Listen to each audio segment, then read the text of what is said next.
Have you ever looked at your phone, scrolled through your contacts, and realized that if your life completely fell apart tomorrow, you would only have one or two people to call?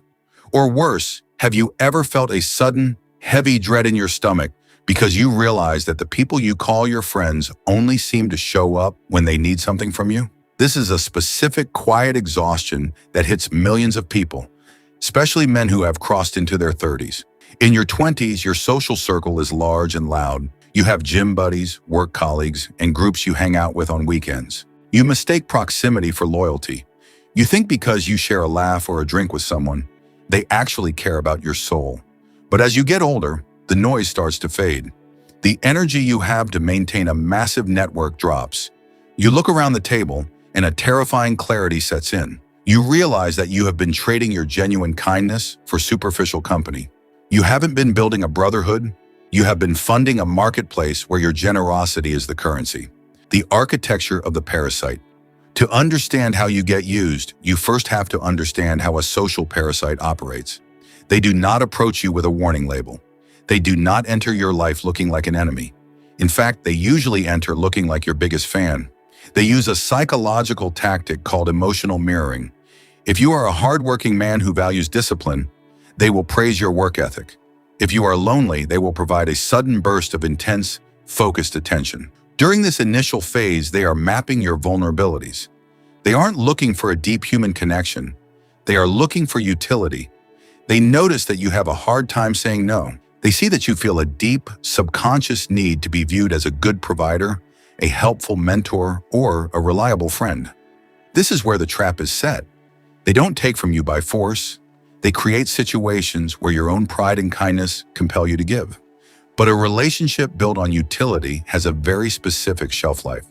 The moment you stop providing the specific resource they came for, whether that is money, career connections, emotional validation, or your physical labor, their behavior shifts instantly. The warm, enthusiastic texts turn into cold, delayed replies. The invitations stop. This sudden coldness feels like a shock to your system, but it shouldn't. The person didn't change overnight. The contract they signed in their head simply expired, and they no longer have a reason to wear the mask. Carl Jung and the Mirror of Friendship. The great psychologist Carl Jung wrote extensively about why we fall into these traps. Jung believed that whatever we refuse to face within our own minds will eventually manifest in our external life as fate. In the context of friendship, we frequently fall victim to our own unconscious projections. If you are a man who secretly feels inadequate or isolated, your mind desperately wants to escape that pain. When someone walks into your life and offers you cheap validation, your unconscious mind immediately projects the archetype of the loyal brother onto them. You want a true friend so badly that you invent one using their body as a canvas. You ignore the subtle warning signs. You ignore the fact that they never ask how your life is going. You ignore the reality that every single conversation always circles back to their problems, their ambitions, and their needs. The deep pain you feel when a friend betrays you or uses you does not actually come from their selfish behavior. It comes from the violent collapse of your own internal projection. You are mourning the death of an illusion that you created. You are forced to look at the blank screen and realize that the loyal, supportive person you loved only existed inside your own imagination. Jung's work teaches us that the antidote to this pain is radical awareness. You must stop looking at people through the lens of what you wish they were and start looking at them exactly as they are. The anatomy of a genuine friend. So how do you distinguish the gold from the dust? How do you recognize a genuine friend in a world filled with performances? True friendship is not defined by how much fun you have when times are good. It is defined by the concept of psychological safety and shared values. A genuine friend is someone who has the courage to tell you the brutal truth to your face, even when it hurts, but will defend your name behind your back when you aren't in the room.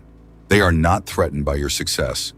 In a transactional relationship, the parasite wants you to do well, but never better than them. The moment you achieve a major victory, a fake friend will offer a half-hearted compliment, hiding a flash of genuine envy. They will try to minimize your achievement or change the subject. A real friend, however, views your victory as a win for the entire brotherhood. They don't experience a scarcity mindset. Furthermore, a real friend values your presence, not just your utility. They will reach out to you when they have absolutely nothing to ask for. They will check in on you simply because they value your perspective and want to ensure your mind is sharp. If your interactions with someone always feel like a negotiation or a favor exchange, you are not running a friendship. You are running a small business. Kindness without self-respect. One of the hardest truths you must accept if you want to stop being used is this: your kindness is not a virtue if it comes at the expense of your self-respect. Many men pride themselves on being unconditional givers. They think that by having no boundaries, they are proving their loyalty and strength.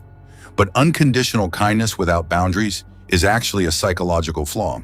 It is often a form of covert manipulation, born out of a fear of rejection. You keep saying yes because you are terrified that if you say no, people will see your flaws and leave you. When you remove the noble excuse of unconditional love, you see the reality clearly.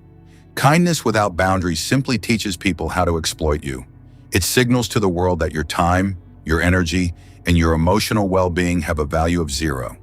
When you treat people with endless patience and continuously forgive blatant disrespect, you are not showing strength. You are training them to mistreat you. You are teaching them that your boundaries are flexible and that there are no real consequences for breaking your trust. A man with the integrated psyche understands that kindness and severity are two sides of the same coin. You cannot truly protect the people you care about if you lack the strength to protect yourself from the people who wish to drain you. Auditing your inner circle. To fix your life, you must perform a radical social audit. You need to sit down and look at your relationships with cold, clinical objectivity. Look at the data, not the history or the potential. Stop grading your friends on a curve based on how long you have known them. Length of time does not equal depth of loyalty. Ask yourself these specific questions. Does this person only call me when they are in a crisis or need a favor? Do I feel energized or emotionally drained after spending an hour talking to them? When I share a vulnerability or a personal struggle, do they listen with empathy, or do they immediately find a way to make the conversation about themselves? If the data shows that a relationship is entirely one-sided, you must have the courage to shift your investment. This does not mean you need to start a dramatic argument or throw a tantrum. A sovereign man does not need to announce his exit. You simply withdraw your psychic energy. You stop volunteering your time, you stop offering unsolicited help, and you match their level of investment. The moment you implement this boundary, the parasites will automatically fall away because you are no longer serving the utility they hired you for. The sovereignty of the aware man. Stepping into this level of clarity gives you immense personal power, but it also carries a quiet, heavy price. When you decide to stop participating in superficial social games, you will become incredibly hard to manipulate. You will see right through the polite deceptions, the transactional charm, and the fake affection that keep average social circles moving. This awareness can make the world feel remarkably lonely at first. You look around and realize that a massive portion of human connection is just a system of mutual sleepwalking. You see groups of people who claim to be best friends but talk trash about each other the moment someone leaves the bathroom. You see people performing happiness and loyalty on camera while feeling entirely empty inside. When you refuse to play that game anymore, your presence will make weak people deeply uncomfortable. Genuinely aware individuals expose the performances of those around them simply by existing. The people who used to rely on your naive, boundaryless self will start backing away. They will call you cold, distant, or cynical. But you aren't cynical, you are just finally awake. You have decided that your life is too brief and your energy is too valuable to be wasted on illusions. Where true brotherhood begins. The death of a fake friendship is not a tragedy. It is a profound victory for your future. It is a necessary rite of passage that frees up your vital energy so you can invest it into what is real. True brotherhood and deep connections can only begin when the smoke clears and the illusions die. Real friendship is a conscious, mutual choice made by two sovereign individuals who do not need each other to survive, but choose to walk together to conquer reality. It is looking at another man's flaws, his limitations, and his shadow and saying, I see exactly who you are, and I still stand by you in the fight. If you have people like that in your life right now, protect them at all costs. Give them your ultimate loyalty, your time, and your unconditional support. And if you look around your life and realize you have no one like that left, do not despair. Being completely alone with your truth is infinitely better than being surrounded by people who require you to wear a mask to be accepted.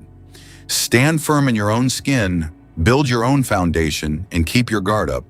The right people will recognize your clarity and find you. If this deep dive into human nature made you look at your own inner circle differently, let me know that you crossed the finish line of this video. Leave a comment below with the word aware. Let it be a sign that you are done funding illusions and are ready to stand in reality. Keep your focus sharp, protect your boundaries, and stay grounded in what is real.